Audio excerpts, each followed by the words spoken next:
በት ውይ ወርቅ እኮ ነው እናንተ።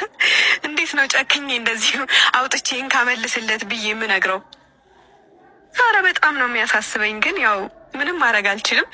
ግን እሱን ለመፈተንና ምን አይነት አስተሳሰብ አለው እንደምታውቁት እንግዲህ ባለፈው በጣም ብዙ ሰው ነው ደስተኛ የሆነው እንደነገርኳችሁ ነው። ትናንትም ተናግሬያለሁ እና በጣም ብዙ ሰው ነው የተደሰተው። በጣም ብዙ ሰው ነው እንኳን ደስ አለሽ ያለኝ እና አስቡት፣ ሁሉም ጓደኞቻችን ደግሞ ደስተኛ ሆነዋል በጣም ማለት ነው። እና ቪዲዮውንም እናንተም ወዳችሁታል፣ ቀለበቱንም፣ ሀብሉንም፣ ጆሮ ጌጡንም ወዳችሁታል። በተለይ ደግሞ ወርቅ መሆኑ ወደነዋል ሁላችንም።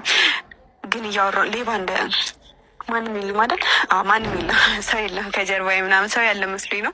ካለ ልሮጥ ነበር፣ ግን ችግር የለውም። ካሜራማን ከጀርባዬ ስላለ እሱም ያግዘኛል። ብቻ ሚኪን ጠርቼዋለሁ። አሁን ብዙ አለፍልፍባችሁ ይሄን የመሰለ ወርቅ፣ ለዛውም ደግሞ እንትን መስቀል ነው ያለበት።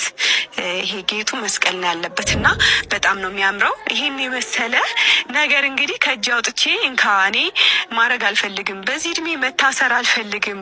ብዙ ሰው እንዲያየኝ እፈልጋለሁ እና አረ ምናምን ብሎ እችማ ቀለበት አስራለች ብሎ ምናምን እንዲሸሸኝ አልፈልግም ምናምን እና ፎቶም ተነስቼ ምናምን ደግሞ ፖስት ሳደርግ ቪዲዮም ስሰራ ቀለበት አድርጌ እጄ ላይ እንዲታይ አልፈልግም እና መልስለት። ሼም ይዞኝ ነው ለቡቡ በጣም ደስተኛ ስለሆነ ደስታውን ላጠፈው ስላልፈለግኩኝ ለዛ ነው። በአንተ በኩል ያው በጣም ቤስት ፍሬንዱ ስለሆንክ እንደ ወንድሙ ምናምን ስለሚያይክ ብትመልስለት ደስ ይለኛል እለዋለሁ።